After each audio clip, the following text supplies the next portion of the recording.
So another lovely thing about reading an anthology like this one, Staying Human, you come upon poets that you'd meant to read but never got round to reading. I read a lot of poems, probably too much poems really. I read them in the morning before I meditate. I find that if I read them before meditation, the poems open up my emotional life, open up my appreciative life, and open up my inner life. And that's why I'm reading them as part of this great project for us all to learn to be aware, self-aware and aware of others.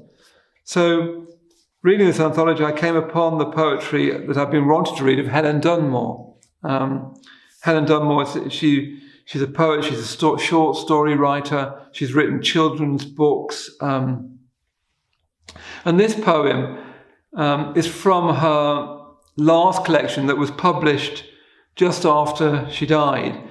I think she was about halfway through writing her last collection called Inside the Wave when she was diagnosed with inoperable cancer. And as I say, this poem was published not long after she died, again, published by Bloodaxe. And to me, this poem brings to mind Emily Dickinson. Don't know whether Helen had that in mind.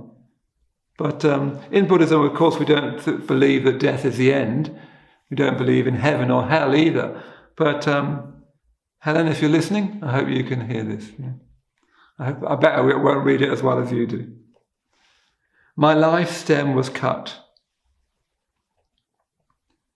My life stem was cut, but quickly, lovingly, I was lifted up. I heard the rush of the tap, and I was set in water, in the blue vase, beautiful, in lip and curve. And here I am, opening one petal as the tea cools.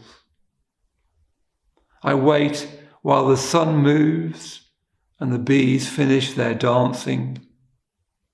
I know I am dying, but why not keep flowering as long as I can from my cut stem?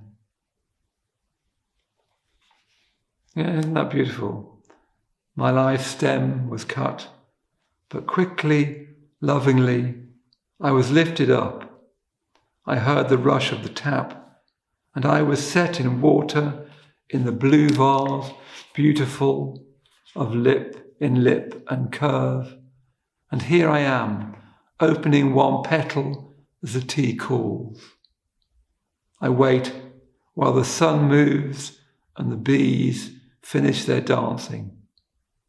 I know I am dying, but why not keep flowering as long as I can from my cut stem? And it needs nothing more from me, does it? That's enough.